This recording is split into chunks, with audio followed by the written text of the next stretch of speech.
이스라엘 백성들은 하나님께서 제약된 삶에서 불러내고 또 정리해주고 정리해주면서 세운 백성입니다.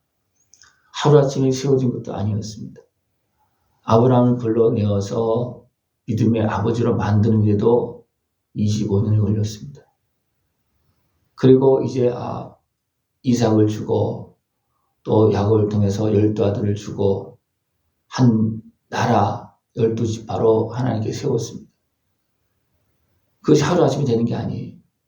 하나님께서 그냥 막 축복했더라면 어떻게 되겠습니까? 아브라함의 한 사람을 불러내서 그냥 막 자손을 막 낳게 했다고 하면 막 그냥 급성장할 거예요. 그죠?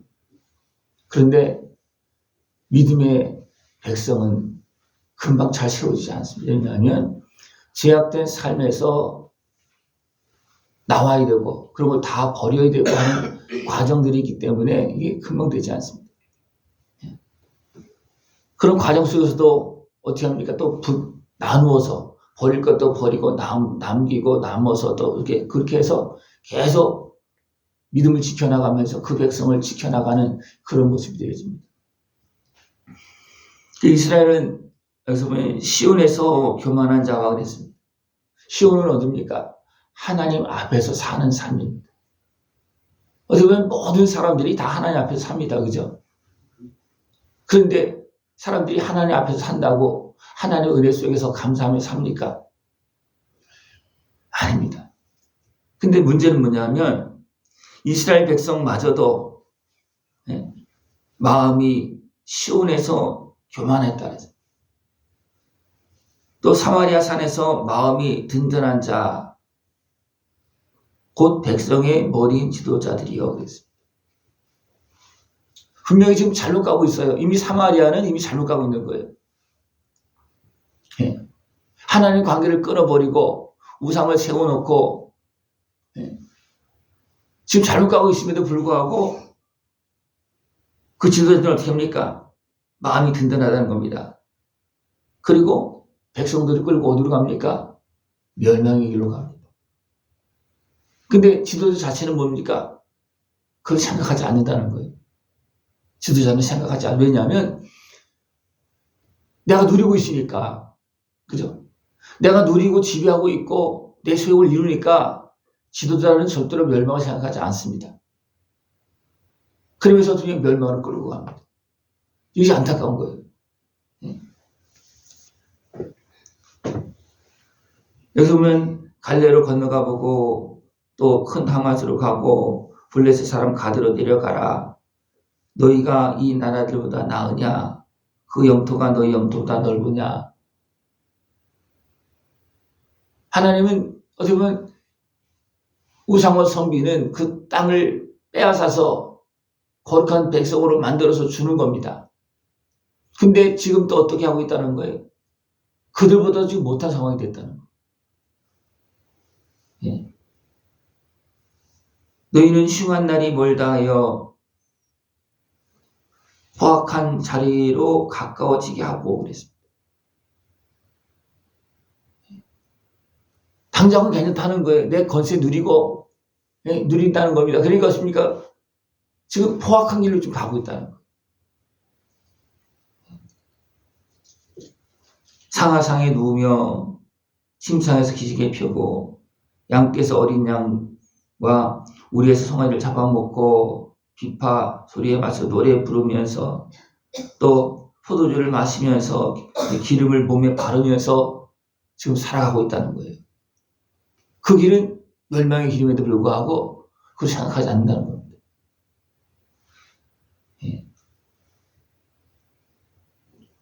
그러므로 그들이 이제는 사로잡혀가는 자 중에서 앞서 사로잡혀 가려니 하겠습니다. 그 어리석은 사람들은 생각도 하지 않습니다. 지금 문제가 터지고 있어도 문제없다 그렇게 하고 있어요. 근데 어디입니까? 너희들이 먼저 끌려간다 그렇게 말합니다. 북쪽 이스라엘이 먼저 무너졌습니다. 그걸 다 봤어요. 남쪽 유다 지도자들이 어떻게 했습니까? 생각도 안 하는 거예요. 그리고 에레미야를 통해서 더 이상 악한 길로 가지 말아라 그래도 됩니까? 괜찮다는 거예요. 이미 포로로 끌려갔어요. 근데 어떻습니까? 곧 돌아올 거다 그렇게 하고 있어요. 그게 어떻게 됐습니까? 그들이 먼저 끌려가는 겁니다. 끌려가는 정도가 아니라 비참하게 막 죽습니다. 근데 사람들은요, 이런 일이 한두 번 보여진 게 아니잖아요. 그죠? 그런데도 불구하고 자기가 힘이 있을 때는 어떻게 합니까? 생각 안 한다는 거예요. 자기 함정에 자기가 빠진 겁니다. 하나님께 주신 그 은혜, 또 그 자리, 또 지도자의 자리, 그 자리에 올라가면 백성을 생각하지 않습니다. 나라 생각하지 않습니다. 뭐만 생각합니까? 자기 영광만 생각합니다. 그리고 영광을 더 차지하려고 합니다. 자기 더 높입니다. 그럼 어떻게 됩니까? 자기가 먼저 무너집니다. 이게 안타까운 그런 모습이라는 겁니다. 만군의 하나님 여호와의 말씀이니라. 주 여호와가 당신을 두고 맹세하셨노라. 내가 야곱의 영광을 싫어하며 그 궁궐들을 미워함으로 이 성읍과 거기에 가득한 것을 원수에게 넘기리라. 당신을 두고 맹세하셨노라. 하나님은 그런 영광을 자기 소욕으로 삼고서 어떻게 합니까? 더 어리석게 행하고 있는 그런 모습을 그들 사람들 향해서 어떻게 합니까? 맹세하는 겁니다. 내가 야곱의 영광을 싫어한다. 생각해 보십시오. 그 백성들을 복되게 세워서 백성으로 삼고 더 나가서 자녀로 삼았는데 그 자녀가 영광스럽게 살아가는 것을 싫어하는 아버지가 누가 있겠습니까?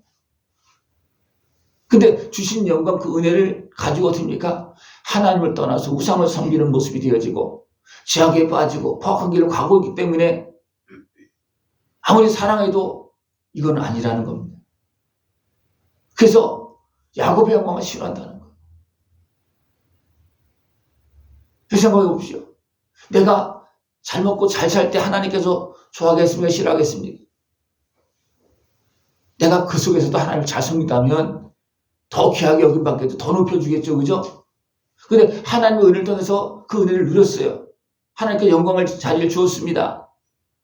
근데 하나님을 외면하면서 하나님 말도 안 듣고 자기 죄악에 끌려서 포악한 길로 가고 있다면 하나님께 좋아하겠습니까? 싫어하겠습니까? 여러분의 자녀가 열심히 키워놨는데 자기가 좀 컸다고 자기가 힘이 있다고 그냥 자기 멋대로 막 하고 부모를 외면하고 섬기지 아니하고 그냥 잘 살면 그러게 괜찮은데 죄악된 길로 간다면 어떻게 되겠습니까? 내가 잘못 키웠다. 내가 잘못 키웠다. 그렇게 하겠죠.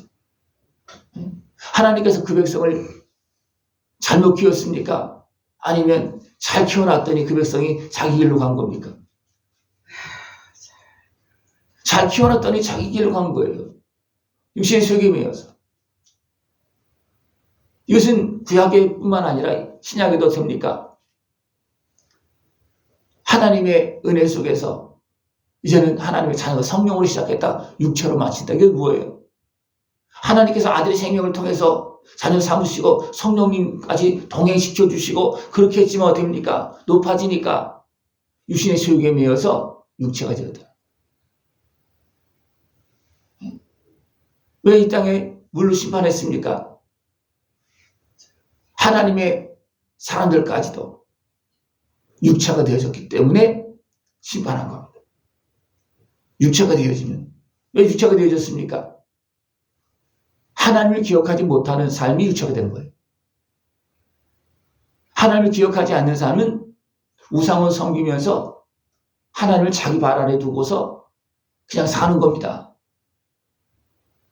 그러면 아무리 내가 열심히 해도 다 무너지게 돼 있습니다.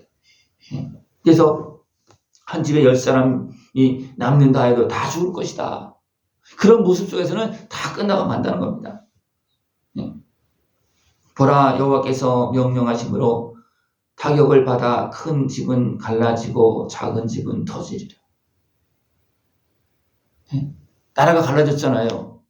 솔로몬이 어리석게 행함으로 지혜로운 솔로몬이 왜 어리석게 행합니까? 하나님을 경외하는 영에 속한 모습이 아니고 육에 속한 모습으로 살다 보니까 우상을 섬기는 모습이 전락되어지고 나중에는 하나님 말씀도 안 들었습니다.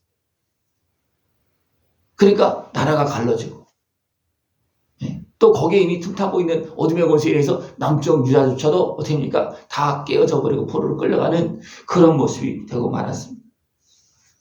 말들이 어찌 바위에서 달리겠으며 소가 어찌 거기에서 밥 갈겠느냐. 그런데 너희는 정의를 쓸개로 바꾸며 공의의 열매를 순숙으로 바꾸며 그랬습니다. 허무한 것을 기뻐하며 그랬습니다. 이것은 뭐냐면 죄악으로 똥돌 묻힌 그런 마음, 그것이 바위덩어리라는 겁니다. 거기에서 어떻게 하나님께서 거기에서 어떻게 밭을 갈고 어떻게 열매를 맺고 할 수가 있겠습니까? 예수님도 심을 수가 없어요. 그 바위덩어리는요, 갈아지지 않는 그런 바위덩어리는 예수님을 받아들이지 않습니다. 나를 위해서 십자가를 진 예수님도 안 받아들입니다. 그 바위덩어리에서 밭을 가고 열매를 낼 수 있겠습니까? 안 되는 거예요. 그러니까 부패의 마음은 아무것도 할 수 없는 바위덩어리처럼 고집부통이 되어지고 죄악에 꽉 들어찬 모습이 되어진다는 겁니다. 그건 하나님도 방법이 없어요. 하나님 의를 베푸는데 분명히 하나님 말씀하십니다. 깨달을게끔, 알 수 있게끔, 알아둘 수 있게끔 계속 말씀합니다. 그러나 바위덩어리, 죄악의 바위덩어리 같이 된 그런 마음은 안 받아들이고 도리어 대적합니다. 그렇게 되면 어떻게 되는 겁니까? 그들은 또 뭐라고 그러냐면 우리 힘으로 뿔들을 취하지 아니하였느냐. 하나님의 은혜로 세워진 백성들도 됩니까? 우리가 행했다는 겁니다. 그러니까 하나님 어떻게 이게 더 이상 안 되겠다. 더 이상 안 되겠다. 그래서 어떻게 합니까? 하맛 어기에서부터 아라바 시내까지 너희를 학대하리라. 아예 다 무너뜨리고 아예 그냥 다 쓸어버리는 그런 모습이 되어진다는 겁니다. 그리고 남은 자를 또 다시 시작하고 이런 모습이 한두 번이 아닙니다. 하나님은 지금도 우리에게 은혜를 베풀고 있고 우리의 주인이십니다. 우리의 창조주십니다. 아들의 생명을 죄값으로 내어주시고 우리를 죄악에서 건져주시고 대적에서 건져주시고 우리를 자녀로 삼아주신 영원한 사랑의 아버지이십니다. 그 아버지의 은혜 안에서 진정 하나님을 경외하고 겸손하게 살아가면서 그 은혜를 계속해서 누릴 수 있는 복된 삶이 되어지길 축원합니다. 기도드리겠습니다. 하나님 아버지 감사합니다. 우리 사랑하시어서 영원한 사랑으로 품으시고 참으로 어리석고 미련하고 돌덩이처럼 굳어진 마음을 그래도 품으시고 녹이시고 하나님의 자녀로 날마다 세워주심을 감사를 드립니다. 주의 은혜 안에 늘 겸손히 거하면서 영원하신 하나님 아버지의 은혜를 온전히 누리고 하나님의 은혜 속에서 복되게 살아갈 수 있는 우리 모습 되어지도록 주님 함께하여 주시옵소서. 예수님의 이름으로 감사하며 기도드리옵나이다. 아멘.